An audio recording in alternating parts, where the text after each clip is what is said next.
उनके मुंह से सुनेंगे कि आखिर बाबा क्या करता था वो जब गई थी। आप गए थे वो? हाँ, क्या क्या करता था बाबा? वो लेडीजों को हीमोटाइप करता था।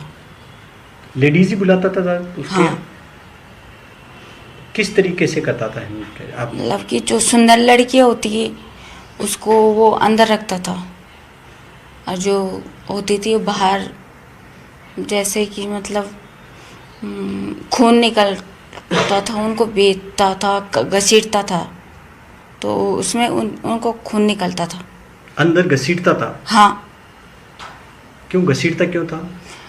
कि वो अच्छी नहीं थी।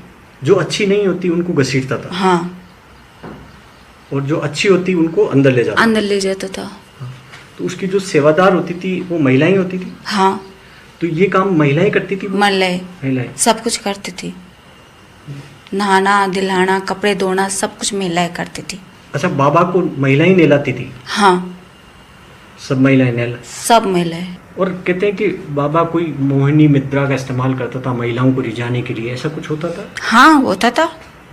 वो कुछ प्रसाद में देते थे। प्रसाद में? महिलाओं को देते थे प्रसाद? हाँ। उसमें भी छांटते थे कि नहीं महिलाओं को अंदर? नहीं, हाँ? सबको देते थे। सबको देते थे? तो फिर उसमें से जो प्रसाद देते उसमें से फिर महिलाएं उस प्रसाद की वजह से जाती थी अंदर को लेकर? ये महिला बता रही है कि नहलवाने का भी कार्य महिला ही करवाती अरे थी। भाई साहब, नहीं, ऐसा कुछ नहीं है। कैसे दूर दूर तक नामो निशान इस प्रकार की बातों का नहीं है। वो तो हमेशा भक्ति पथ पर चलने का मार्ग दर्शाते हैं। जिसे भक्ति करनी है, पुरुष पुरुषों में रहे, महिला महिलाओं में रहे, पुरुष पुरुष को गले लगे, महिला महिलाओं को गले लगे, ऐसा उनके यहाँ दरबार में कुछ नहीं है। सब बेबुनियाद बातें हैं। केवल पैसे की खरीद फरोख्त में ऐसा किया गया है। और क्या कहते हैं ये, आप कहते हैं चरणों की धूल लें। अरे भाई साहब, कोई चरणों की धूल का कोई प्रावधान नहीं है। वो कभी नंगे पाँव नहीं चलते हैं। और किसी भी यहाँ तो कुछ नहीं, भीड़ मान लो 80,000 भी हो गई, 1 लाख भी संख्या जनता हो गई, लेकिन यहाँ 1,80,000 का मैटर है। यहाँ तो करोड़ों की संख्या में भी ऐसा कभी भगदड़ नहीं मचा। एक बच्चे के मरने की सूचना नहीं है। तमाम समय मौसम खराब हुए, तमाम भीषण गर्मी से मतलब गर्मी हुई, लेकिन कहीं कोई बेहोश होने की सूचना नहीं है। ये तो बेबुनियाद बातें हैं। चढ़ धूली केवल ऊंची जात नीची जात का कारण यहाँ पर आ गया है। इसलिए ऊंची जाति वाले जो अपने आप को समझ रहे हैं वो इस अपभ्रंश भाषा को फैला रहे हैं। ये भाषा बेबुनियादी है। चढ़ धूल का कोई प्रावधान ही नहीं है। वहाँ उनका मंच बनता है, वो भी महिला से कम 200 गज दूरी पे बनता है। वहाँ कोई पास में झक नहीं सकता है, पास में आ नहीं सकता है।